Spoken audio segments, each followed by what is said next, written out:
Welcome to episode number 18 of the Debt Free Dad podcast. Today we are revealing the 10 most common budget busters to look out for on your journey to financial freedom. Stay tuned. Welcome to the Debt Free Dad podcast, where we're helping normal, everyday people learn how to save money and kick debt so they can live a happier and stress-free life. Now here's your host, Debt Free Dad, Brad Nelson. Hey, what is going on, everybody? Welcome to today's show. You can find me on Facebook, Pinterest, YouTube, and Instagram. Just search Brad Nelson, Debt Free Dad, and we would love to connect with you. Hey, guys, how you doing? I'm fantastic. How are you? I'm doing great. I'm really excited about today's show. We're talking all about budget busters.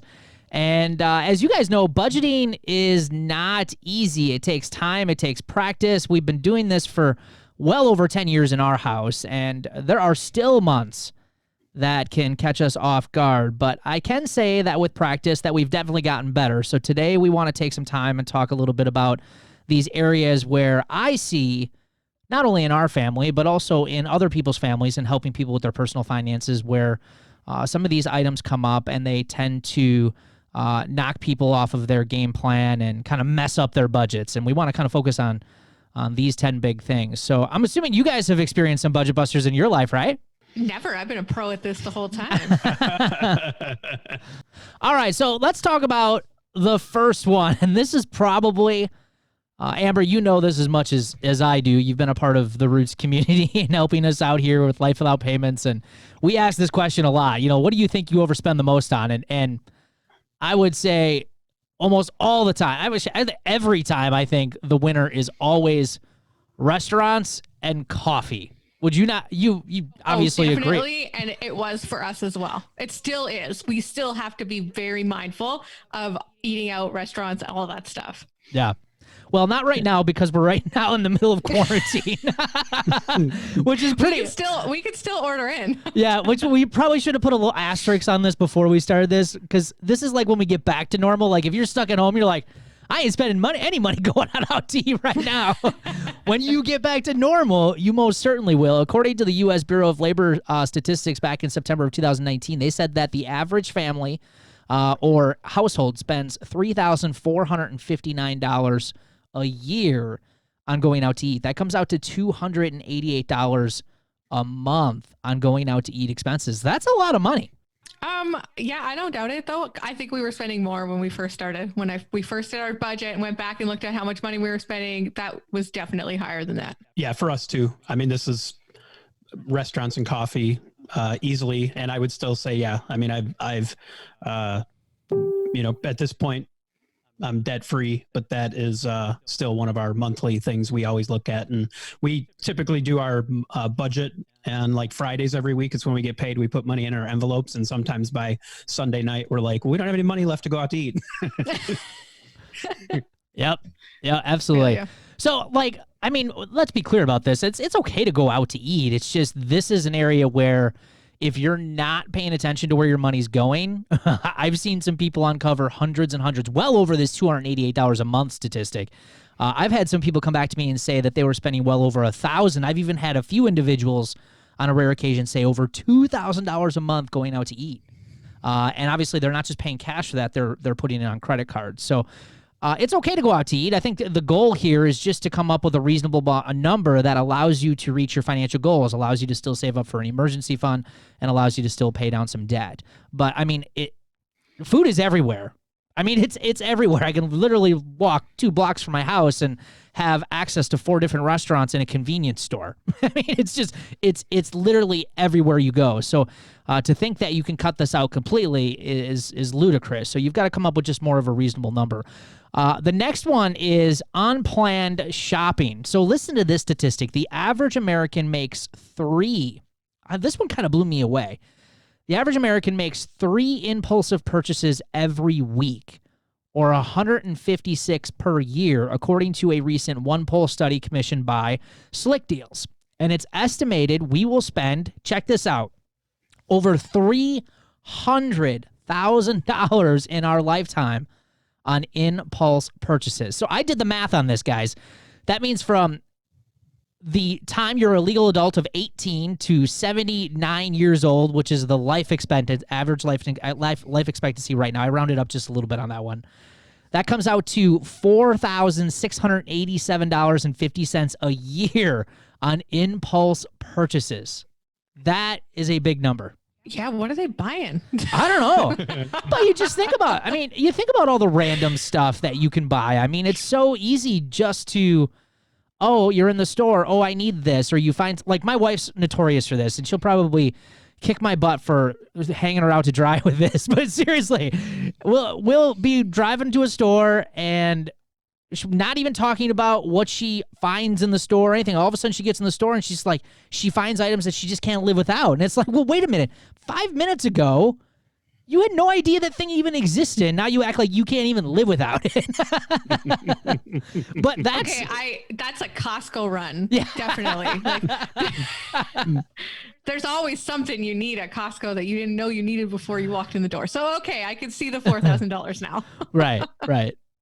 Yeah, and I think back, when we had our kids were younger and we'd go to the store. There's countless times when it was like, hey, we're good. You can have a little treat. I didn't go in there to buy a pack of M&Ms, a pack of gum, and a candy bar. That's not why I went. But you don't even think about it. You just do those things. You go to the store for 3 things. You come out with 5. And you're just like, and the stores are set up, especially grocery stores. Stores are set up in a way to make you want to do that. There's a reason all that stuff is in the checkout lane when you check out, because they know, ooh, that looks good, and you're going to grab it. Yeah, absolutely. We're going to talk about this on another point that we have coming up, but the whole selling yourself and telling yourself it's only this amount of money, right? How much money have we wasted telling ourselves that it's only that much? It's not that big of a deal. It's only that much money. There's actually a meme that went around for quite a while here in early 2020, and it says, how do you waste $10,000 in 1 year? Just by spending $27.40 a day. If you break it down, it's easy just to say, oh, $27.40 isn't that much every day. But for some people, that could be if you're going out to eat, like we talked about in the first one, it's like that could be lunch and dinner every day. It's easy to spend $27.40 and waste $10,000 a year just by spending that little bit amount every single day. The next one we want to talk about is credit cards and credit card minimum payments. And I've mentioned this quite a bit on several episodes here. And what I find is that, people aren't always under. There are some people that have a lot of credit card debt. But what I tend to find is people have, the average amount of credit card debt, but they have a lot of credit card accounts. And that means that every single one of those credit card accounts has a minimum payment. And those minimum payments eat up their income very, very quickly, which makes it really hard for them to make any headway on actually paying off any debt and getting some of these credit cards checked off and paid off. The average revolving credit card debt as of December 2019 is roughly a little over $7,000, according to nerdwallet.com.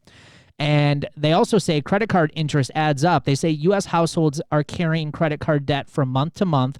They will pay on average interest of $1,162 a year. That's almost $100 a month in just interest charges on credit card debt. To me, that's a huge budget buster. $100 is a lot of money. And then if you figure in a couple with children, they pay a little bit more on average, pretty close to almost $1,400 a year in annual credit card interest charges because they're not paying off that credit card debt. And of course, obviously, you also have the credit card fees and all of those. We talk about it on the show all the time, guys. Credit cards have just got to go. They're just not, unless you're paying them off every month, that's one thing. But if you're not paying them off every month, it's just going to wreak havoc in your life. Oh, 100%. You look at that 1382, if I don't know what people's budgets are for Christmas, but let's just assume you have $1,000 a year budget for Christmas. You're basically just paying potentially over that year, you're over almost 100, if you're single, not have kids, $162 or almost $400 more than what your Christmas budget is just on interest of the stuff you bought. So you're paying the stuff you bought, you're paying the interest on that for a year, or 2 years or 3 years, depending on how long you take to pay it off. Yeah. It's unbelievable. And obviously, credit card companies have now have had a say, if you only make the minimum payment, here's how long it's going to take you to pay this Right. off. And it's crazy to look at that. It's crazy to look at that, but just know that those credit card interests and fees are nickel and diming your budget, in some cases quite a bit. So you may want to keep an eye on those and make it a plan to get those things paid off. Another one, when we're talking about fees, this is a big one too for a lot of people, especially when they're living paycheck to paycheck and they're living without a budget, is overdraft, bank fees, and ATM fees. And people are usually shocked to hear this, but banks make billions of dollars a year on just overdraft fees alone.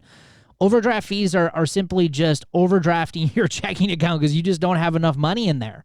And in a lot of cases, just because you don't have a plan and you're not watching your money and you're just not very organized, and these fees could easily be avoided by just paying attention to your finances.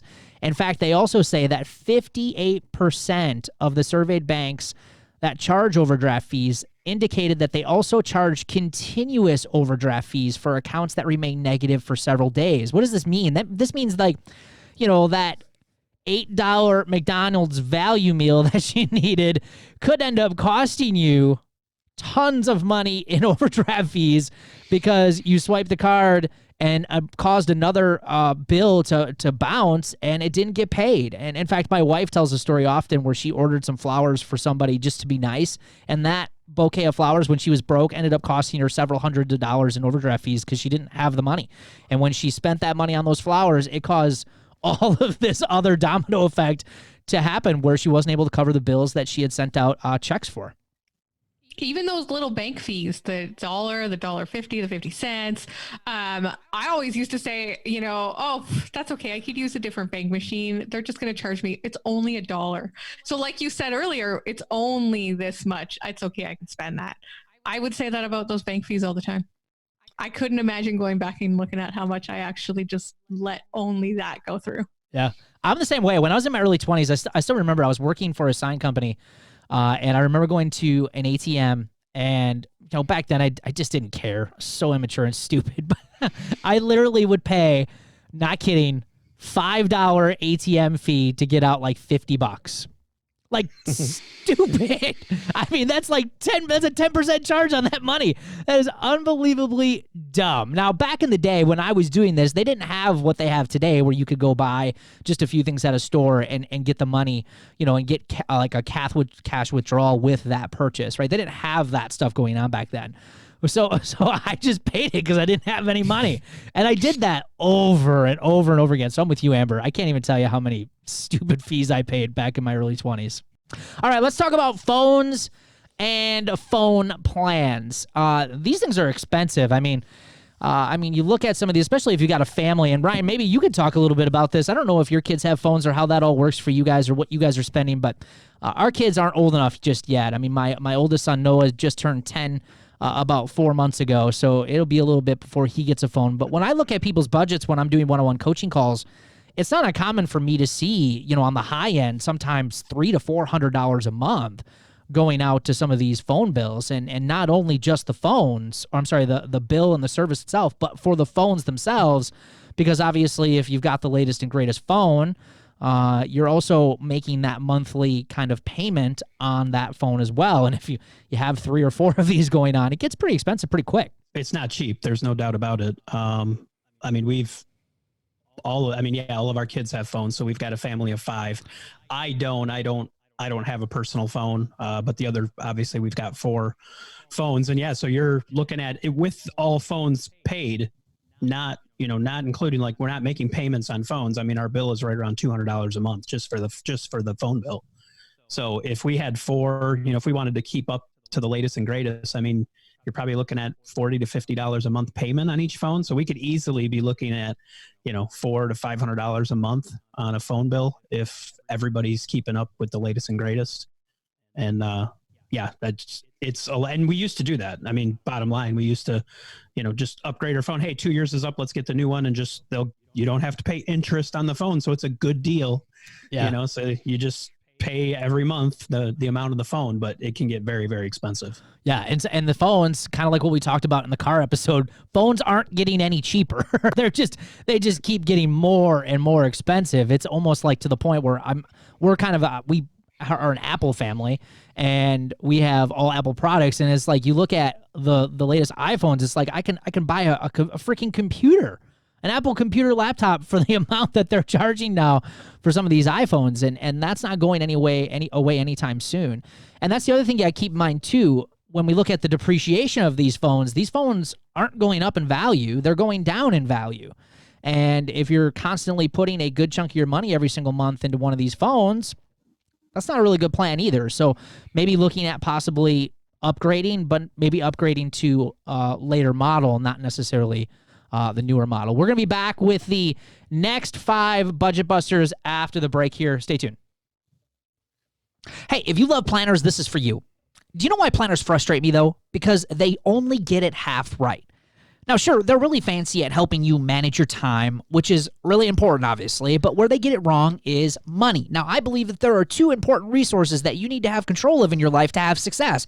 One is time, and the other one is your money. And most planners don't include any financial planning, and that's frustrating.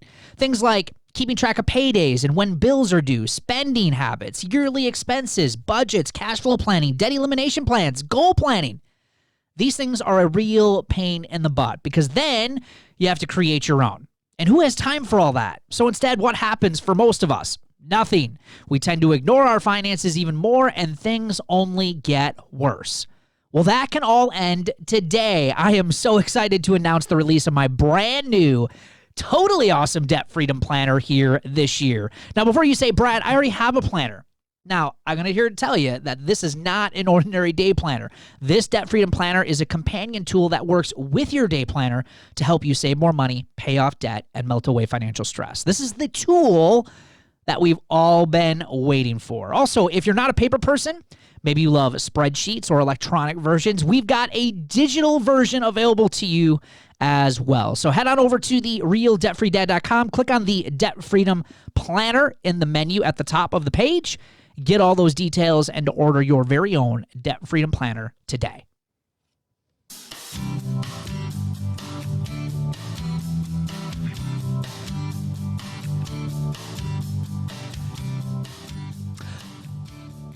Hey guys, welcome back. We are talking about the 10 most common budget busters that you should be aware of while you're going through your budget. You may be finding that you're always upside down or you never have enough money to make ends meet. And these 10 areas are the most common areas that most people tend to struggle with. The next one is subscriptions, guys. And subscription-based pricing has become literally all the rage lately. I mean, there are so many different product offerings over the last 5 years that have now turned into more of a subscription-based pricing plan. I've seen there were, some vehicles, some auto manufacturers that are coming out with subscription-based pricing for vehicles even. I've seen Panera Bread.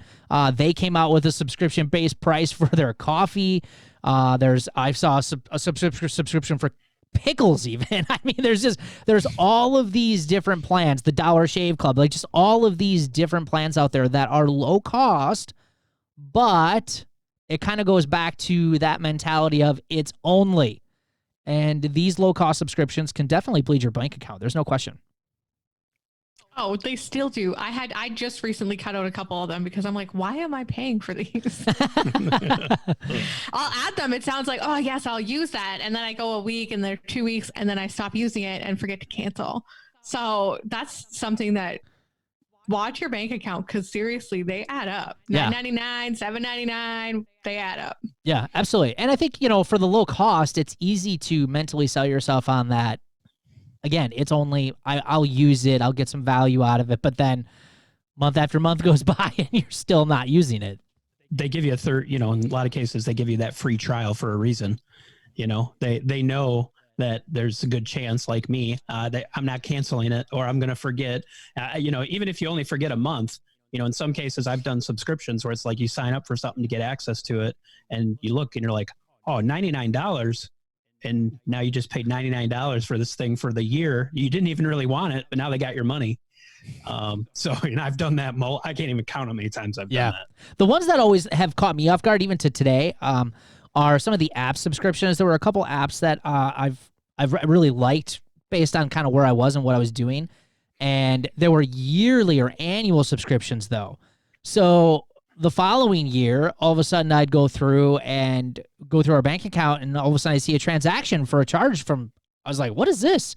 And I go on, iTunes and figure out like what the purchase was, and it was for this app that I had bought a year ago, and they're charging me for another year. So those ones tend to catch me off guard more so than the monthly ones, I think, just because a year is quite a bit of time, and you tend to forget about it, especially if you're not using that app or you don't have any value in that app anymore, or maybe you just didn't like the app to begin with. The other one we want to talk about is a big, probably one of the biggest expenses inside your budget is going to be groceries. The U.S. Bureau of Labor Statistics said roughly $372 a month is spent on groceries. Now, that's the average. That includes, obviously, single people and people with families. So that number is probably not too accurate for a lot of us. In fact, I asked my Roots members because I saw this number and I was like, this just seems really low. And it is low. That's the national average, but it is extremely low for most people. If you're a family of 3, 4, 5, or 6, I mean, the numbers start climbing up to $4, $5, $6, $7, $800 a month. In some cases, depending on where you live. I would say during the this coronavirus lockdown, my grocery budget is through the roof. Because my new hobby is eating, and then maybe when I'm done, I'll go get something to eat. Right. That's literally all I feel like I'm doing. I'm just like snack, and then I'm like, oh, I'll make some lunch, and maybe I'll make some cookies. What else do we want? I've been baking bread over here. I don't know about you guys. You were making bread? Well, I took credit for it. Paul made it. That surprises me even more that Paul made it. Wow. Good for him. Yeah. I would not have taken him for that. The other area where some people are a little shocked to find, though, is it's not necessarily always what you spend on groceries, but it's what you throw away on groceries, too. I found this statistic crazy from SaveTheFood.com. They've got some interesting statistics on this website. A family of 4 throws away $1,500 in food per year. Throws away that much food. That comes out to $124 a month in wasted food. Wow. And even if you think about, like, you go out to a restaurant and you get leftovers, how many of us have gotten leftovers from a restaurant? You throw them in the fridge, then sometimes you tend to forget that they're in there, and 3 or 4 days later, that styrofoam container doesn't really hold up, and everything's kind of solid as a rock, right? It's the same thing. Look, you think about just how much food you might be throwing away and wasting because of either poor planning or just overconsumption. There's only so much food that we can actually eat. So this could be another area that you want to definitely keep an eye on. Another big area for a lot of people is car payments and repairs. Now, we've done entire episodes on these topics, but it's one to keep in mind. If you're constantly coming up negative with your budget, you may find that your car payments are way too expensive for the money that you make. The average car payment right now is about $550 a month, and car repairs are definitely going to happen. You just have to make sure you start working and planning for it. But it's amazing to me how many people will say, emergency came up, my car broke down. Well, that's not really an emergency because car is going to break down. That's what they do. They break, they don't work, and you've got to fix them. So you have to find a way with being able to afford a car payment along with also being able to afford those regular repairs that are going to need to be made on those vehicles. Let's talk a little bit about home repairs, guys. This one's a big one. Ryan, I know you've mentioned this on this podcast too, and you guys had recently bought a home, and you guys have put some work into this, but a lot of people are shocked to find that, when you go and purchase a house, a lot of people are always just concentrated on the payment. It's just the payment that I have to make. And the scary thing is, though, it's not just the payment, because when you own your house, you also have to do what? You have to maintain that house. And they say average repair costs could be anywhere between 1% to 3% on the overall value of the home. So let's just use some simple math on a average home cost. This is average U.S. home cost, according to Google, is around $226,000 right now. If you figure 2% of that home's value for repair costs that year on that house, that comes out to a little over $4,500 a year. That's a lot of money. And it's not that hard to spend $4,500 in repair costs on a house. So, I don't know, Ryan, what do you think about this? I'm currently renting. I mean, I've owned some homes in the past, and I know for us, this caused us to go further into debt because we just didn't have the money to pay for the home repairs. We used the Home Depot credit card and the Visa to finance a lot of those home projects. Yeah, I mean, for us, we bought a house, it's been 6 years now, and I would say this is fairly accurate for us. We bought a home, and we've had to fix the furnace. We had a back patio door that rotted out. We had to repair.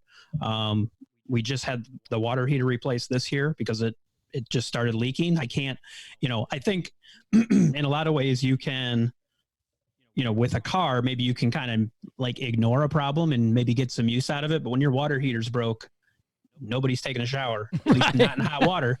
So you can't ignore it or just hope that you can make it last. So, but yeah, I would say easily for us in the last probably 5 years, we're probably in that $10,000 to $12,000 range in repairs that we've had to come up with to maintain the house. And this is one area where I look at, if you're going to buy a home, you got to budget for this because a house is going to increase in value. So it is the one purchase you're going to make that it's going to benefit you to keep it up and keep it repaired. So if you ignore it and you do let it go to shambles and you want to sell it, you're going to pay for that when you sell it. Absolutely.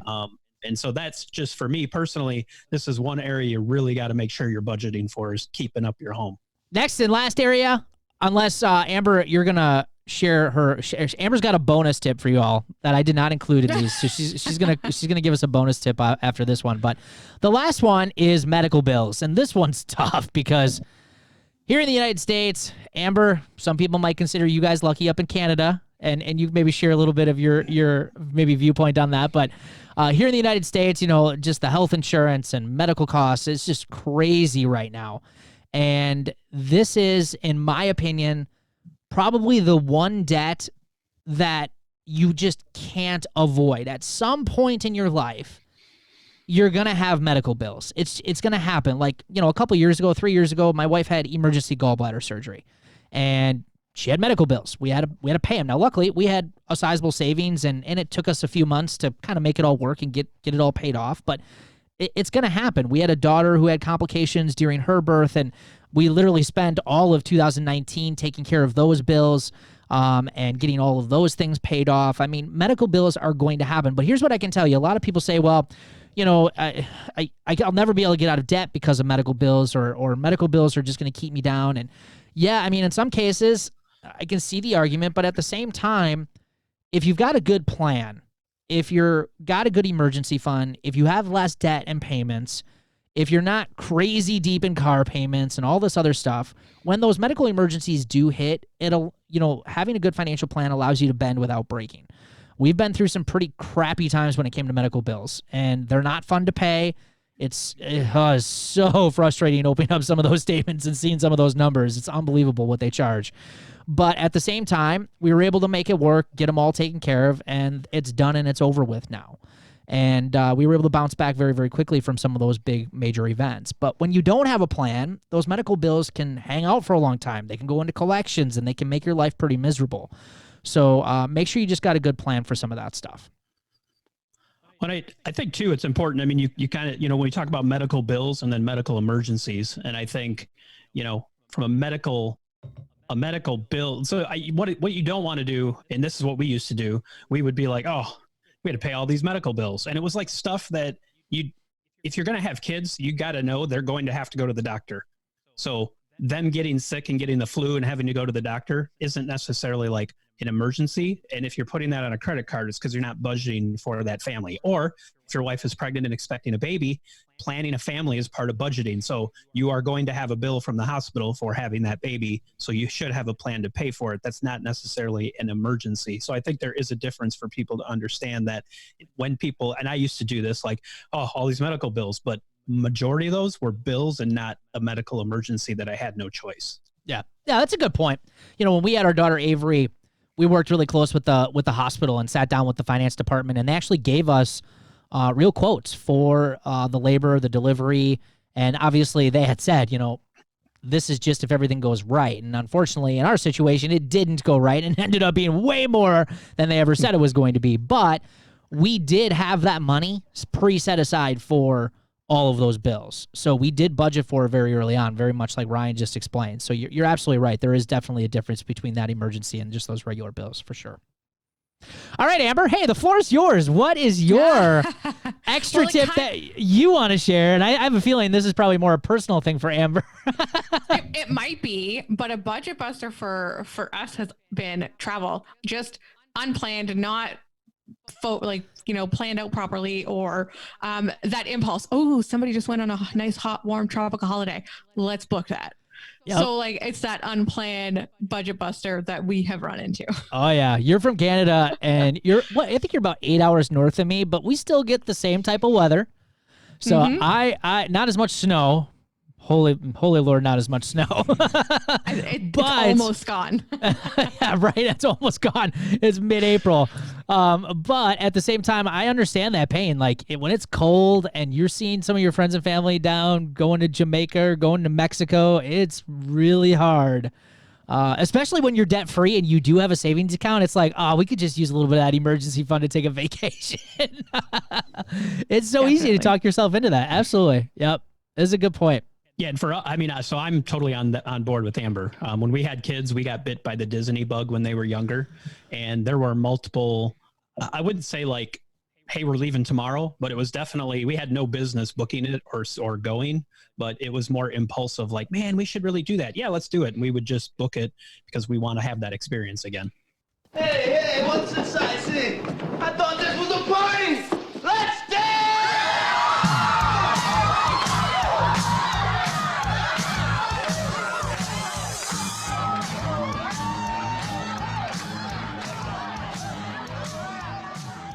All right, that sound means it's time for the celebrations of the show, and today we got some really, really great celebrations. We're going to kick it off with Shannon, who says she has $3,000 towards debt, just got an email that her car insurance is issuing a refund for 15% of the premium with so many people working from home. I thought that was awesome, and I didn't even have to call and harass them, so good for you, Shannon. That's awesome.